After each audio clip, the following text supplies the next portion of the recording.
Hey there, and welcome everybody. Today I'm doing something unusual. The person, this lovely woman who you see, is Tiffany. She and I met at an organization, I'd say like 10, 12 years ago, something like that. Fantastic organization.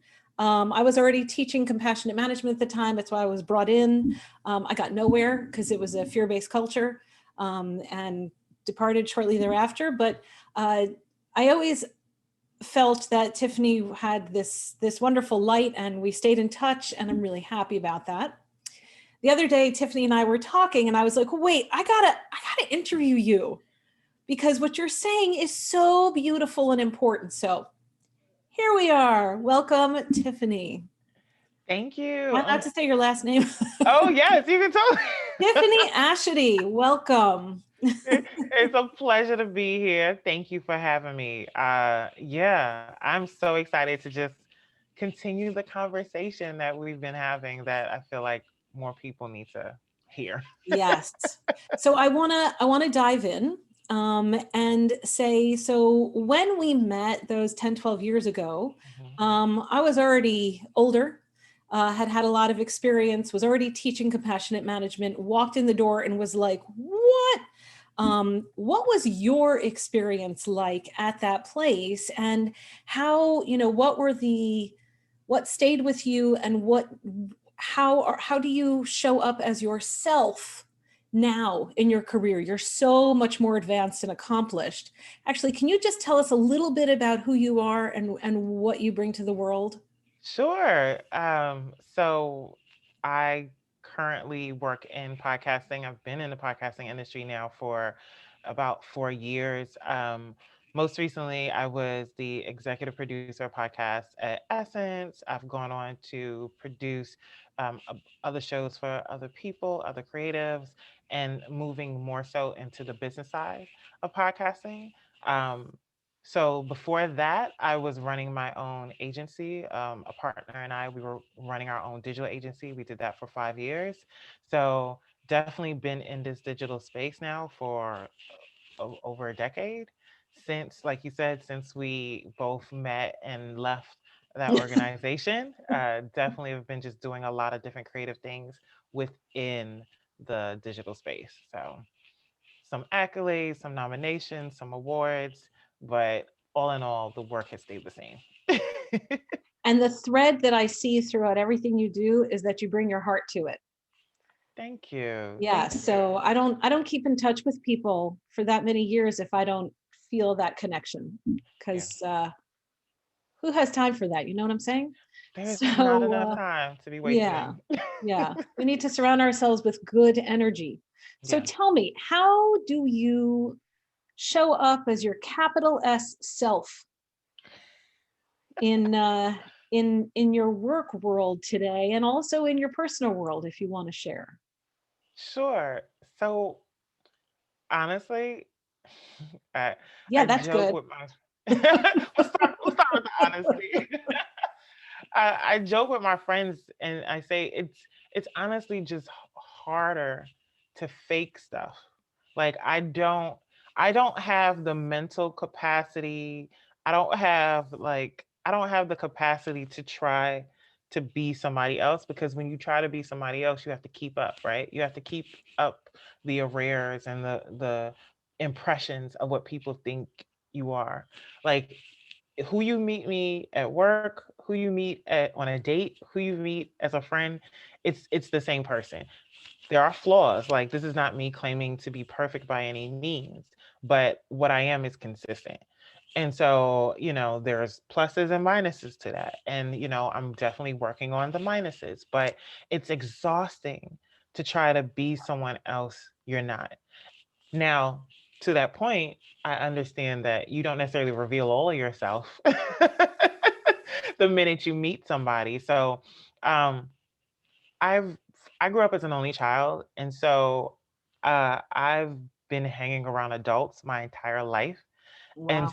so like literally, from my mom to my aunts, like I've been around grown-ups. I didn't have like siblings to play with, so my mom always said that I was like very like like a grown person in a child's body for a really long time because I was just very like self-aware.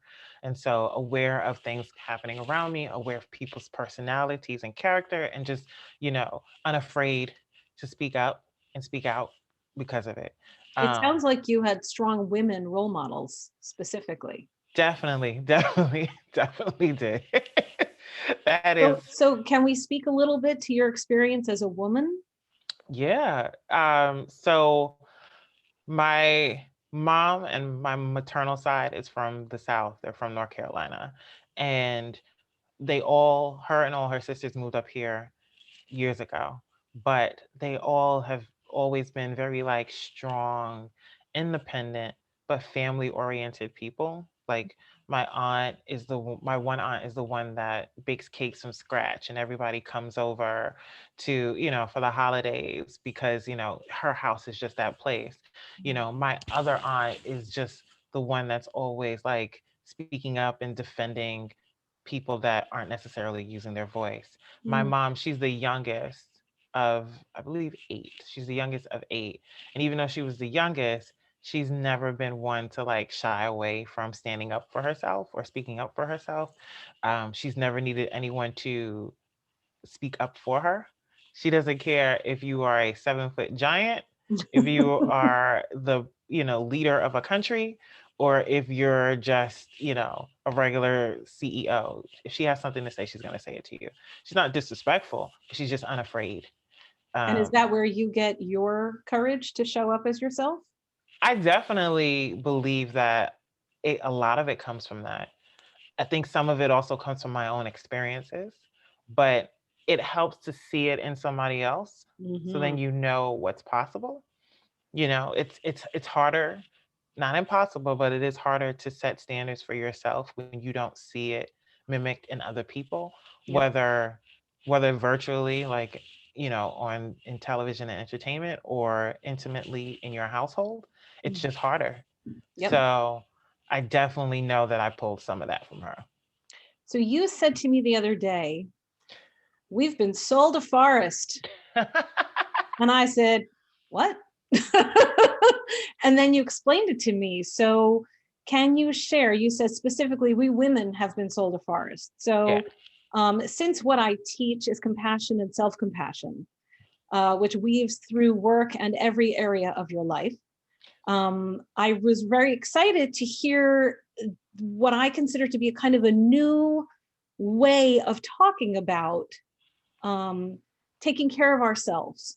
Hmm. And so I wonder if you could share your explain to everybody what you meant when you said we women have been sold a forest. Sure. So what I meant is that, you know, it's kind of like, and this might not be the best analogy. It's like, you know, being on the market to buy a car or buy a house, right? And, you're sold all these pretty pictures and all these beautiful features, and then you get it, and then you realize that it's not all that it's cracked up to be. And so to just drill down into it more, us as women, we've been sold for a very long time the notion of, you know, here's what it takes to have a successful life. Hmm. You must check these boxes in order to have a great life. And by drilling that into women at any age, as children, as teenagers, as young adults, as grown adults, and even as mature women, you know, that having that standard be maintained, having that standard be reiterated to us in every aspect of our life doesn't leave much room for us to define what success really means to us. Can Because you give we're an example in your own life? sure. So um shortly after we left where we mutually worked, I went to grad school. So that was my next thing to do. And I realized when I was in grad school that my motivation for going was not my own personal motivation. And so, yeah. And so growing up, you know, we're a lot of us are taught, okay, so you have to, and just so a caveat, so I'm also West African, so my dad's from Ghana. Um, and it's education is very important. Education is super duper important. So it's like, okay, you're gonna go to school, you're gonna go to college, and you're gonna go to grad school. And typically it's like, okay, are you gonna be a doctor, a lawyer, a teacher? Like, what stable profession that has, in some cases, high income potential are you gonna do? Engineer, doctor, lawyer, and then teacher, because it's respectable, even though they should be making way more money. That's Way just more. like opinion. Like, you're watching other people's children for 8 hours a day. They need to be making lots more money. You're forming those children. Exactly, forming those children. Yeah. So but those were the things, right? And so checking boxes, right? You go through your entire life checking boxes, first grade to second grade, eighth grade to ninth grade, right? High school to college, college to grad school to job that makes X amount of figures. Mm-hmm. And I had a lot of that mentally on my checklist. Mm-hmm. So even coming out of undergrad, I was chasing careers, You were but chasing not, here I was chasing here. instead of. Exactly. So it's like I wasn't necessarily chasing dreams and passions. I was chasing what I thought would get me nice things. Supposed to do's. Supposed to do. Right, exactly. And so it took me time to figure that out. And it's harder to figure it out when you're in it. When you're on the hamster wheel, it's harder to recognize that Mm. you're running and chasing your own tail. And so when I finally was able to take a break and go to grad school, that was the first time in my professional career. And at that point, I had been working for almost 10 years, like 7, 8 years. It was the first time that I was able to realize, like, what is it that I really want? What is it that I really want to do next? And even if I don't have all the answers, am I willing to take the risk on it? So something you said, you used something like, phrase something like prioritize others over us, Mm-hmm. which I think speaks to exactly what you're talking about now. Yeah. That you prioritize the expectations and sort of pleasing the expectation that's supposed to be the should rather than your true calling. Yeah. Yeah. And that's how, going back to how we're often conditioned, we're conditioned oftentimes to take care of house, take care of home, which is important, but then take care of work, right? And then when someone asks you to do something, it's taboo to tell them no. So now you've got to take care of what other obligations you've committed yourself to, right? And then next thing you know, you're leaving no room to take care of yourself. So you've taken care of everyone else's needs, internally, externally, professionally, but you haven't taken care of your own. So how did you decide to walk away from, you just said something about, the money that would buy the nice things. How did you decide to, because I relate to this completely. I mean, 100,000%. How did you decide to walk away from that supposed guarantee chunk of money and stability? And I say supposed because there's no guarantee, to um, that wide open field of possibility with absolutely no guarantee.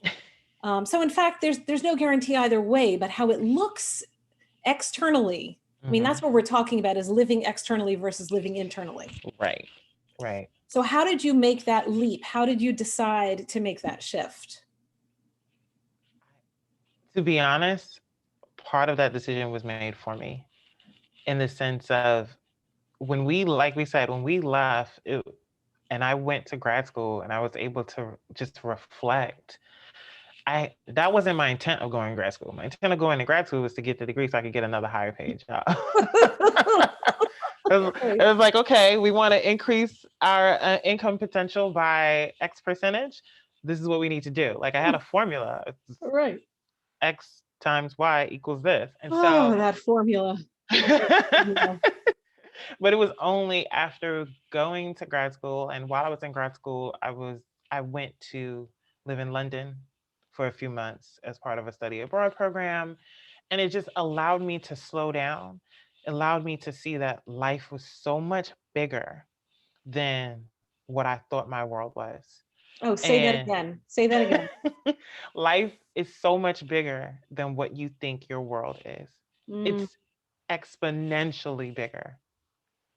And so, especially living in New York, right? It's so easy for us to think that like whatever happens in New York, it's that's all that matters. That's it. No. Oh, which leads me to your phrase label whores. That Yeah. addiction to the brand name Yes. Yes.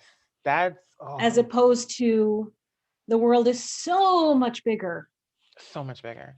It was beautiful to go overseas and just see that like no one cared that I was from New York. Nobody cared what I was studying. Like it was just like, who are you as a person? I Mm. like you, I like you, I don't.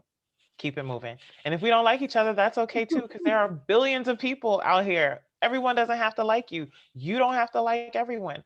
It's okay. It will not break you. And to be honest, that transition in my life, there was definitely some points of uncertainty. There was points of me like questioning who I was and what I was supposed to be doing and if I was even good at anything.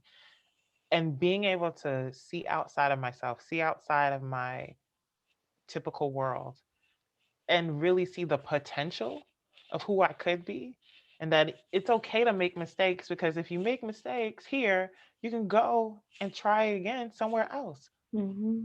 And it doesn't make you, it doesn't define you. It's Mm-hmm. the effort that defines you, it's not the outcome that defines Mm. you. So So, beautiful. I yeah. just want to repeat one thing you said, Mhm. which is and kind of put it in a context. You said um, I questioned who I was. Mhm. That's the gift. Mm. And when you said, and I'm not perfect, and I had to really learn. Life is about constantly questioning and evolving. For those of us who want to have a deeper experience, it's not for everybody Yeah. because it's not so fun some of the time. No, at all. But for those of us, and for those of us who are creative, sensitive, uh, empaths, there's really no option Yeah. other than to evolve and question and look within. And it's when we get to that point where we can look within and see the bigger picture, Yeah. that's when the good stuff really starts flowing. At least that's what I've seen in my life. But oh my God, the pain to Oh, get to yeah. that point and then to acknowledge the fact that, oh, I'm not done learning and growing. I think that's the best epiphany though, to know that you're not done because that's the other thing about these expectations that have been put on us. We're also taught to focus more on the milestones versus the journey, Right. and that by hitting these milestones, we'll get to a certain point where we're at the top of the mountain. It's not realistic. You're always climbing. You're always climbing. And the sooner we recognize that, the easier it is to swallow the hard moments of the journey. Beautiful. So what I teach is compassion and self-compassion, which is the hardest kind of Yeah. compassion. Yeah. And you know the story of Sisyphus? It's a Greek myth that No. there is this person, Sisyphus, and he is pushing a boulder up a hill every day and never gets it over the top. Right? So here I am, Sisyphus, pushing and pushing and pushing. And only when I can insert self compassion do I not feel the weight nearly as heavy. If all I can do is say, here you go again, Rena, you did that mistake, Rena, you're pushing that rock up again, Rena, then I feel the weight and it's crushing me. Yeah. So can you think, does this resonate for you? No, it does. Can you think of a time in your life, yesterday, 10 years ago, whatever, where you just felt like WTF, and then you brought in self-compassion and it sort of lightened the burden somewhat? Yeah. Um, And I would, even if you just want to answer, when did you first find self-compassion? yeah, Because that's a hard journey, especially for women, I have found. it definitely is. I would say when I first started my company, it was forced self-compassion, because when you are working for someone else, sometimes the goals are very visible, right? Like this, and there's shared responsibility in theory. When had to add that there. But when you are the end all and be all, when you are the alpha and the omega of the company, all responsibility falls on you. And I always tell people that the idea of entrepreneurship is way fancier and glossier than the execution of entrepreneurship. Not that you shouldn't do it, but just know there's the fantasy of things and then there's the reality of things. And so when my partner and I, we started our company, we had dreams of grandeur. You know, we had all these goals. We're gonna make X amount of dollars. We're gonna get these type of clients, all of the things. And to be honest, the first 6 months were great. We were on a roll, rocking and rolling, right? And then reality hits, and you realize that as an entrepreneur, you're a hunter, and you eat what you kill. Mm. And, you know, just like hunters go out and they don't always have a good day, they're not always like a fisherman doesn't always catch fish every time he goes to the lake. But then I started to internalize that. Like, okay, well, what's wrong with me? Like, do we not know what we're doing? Is my pitch off? Is it the way I talk? Is it like just started to like chip away at elements of my personal character that literally had nothing to do with the outcomes that were happening. And so it definitely took self-compassion. I started reaching out to other entrepreneurs, other female entrepreneurs, other Black entrepreneurs, other entrepreneurs of color, and just like having conversations, because you get to a point where you have to ask yourself, is it me? And if you don't talk to other people and see that, you know, these experiences are universal, you will continue to internalize it and it'll continue to chip away. And you won't have the self compassion. Instead, you'll replace the confidence with doubt and discourage yourself in the first place. So, I think that is a beautiful, beautiful statement that you just made. And I feel like it applies to dating, job hunting, um, parenting to a great degree. I mean, every possible area of life, yeah, that yes, we are imperfect. yeah, And no, it's not entirely up to us. yeah, You know, if you were hunting for 10 clients and each one had their own thing going on yeah. and didn't get back to you, it's very possible each of them had something else going on in their lives Hmm. and it had nothing to do with you. Yeah, yeah, And having that self-awareness and that introspection to say, is it me? right. Honestly, is it me? Maybe I could have written that email a little bit different. Hmm. And overall, it's not all me, Right. is a beautiful concept of self that applies to your whole life at this point. Yeah, yeah. There's a quote, and I'm gonna misquote it a little bit, but it's one of my favorite quotes, and I don't know who said it. So whoever, if you know who said it, let us Okay. know. But basically, it says, if people realize how little others thought about them, they would get much more done in this world. It's so easy for us to just like think everything is about us and think that every reaction is a cause of something that we did. Right. Meanwhile, we are not even on people's radar that much. There's so much going on in everyone's world to be overly concerned with one individual that's not like bloodline related to you. Like if it's not, or even bloodline related. or even exactly. It's just like how, I mean, we all have a little bit of narcissism in us, but it's a narcissistic trait to think that people are thinking that much about us, for us to be so concerned every time something goes wrong, to think that we are the sole catalyst for those things. So, It's one of the most popular courses I teach is called Not Taking It Personally, mhm, yeah, because it's one of the hardest things we need to do. yeah, And I will tell you, in my many, many, many years of experience in corporate, and I guess like 15 plus years in my own business, going in and out of hundreds of different businesses, women take things personally and men pretty much do not.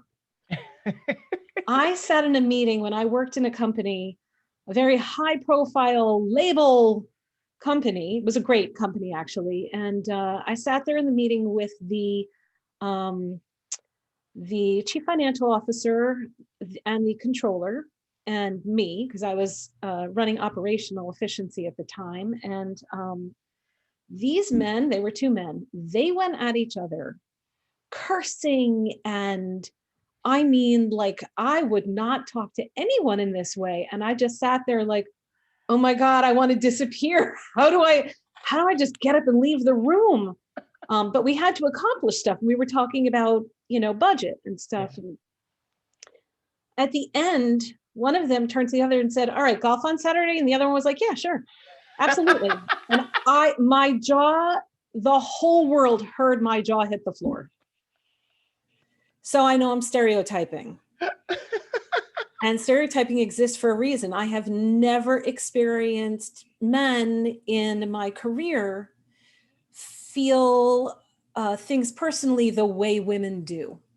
Mhm. And I think part of that is that we women are so busy taking care of everyone else and having compassion for everyone else that we don't stop and go, wait a minute, what's Mhm. my what's my experience, and I'm worthy.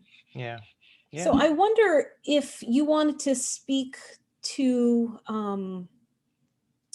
the hierarchies that you've experienced in your career. You've worked in-house in quite a few places. Yeah, And without naming any company names, yeah, you and I both know that that place where we met, the hierarchy was there to mhm, instill fear.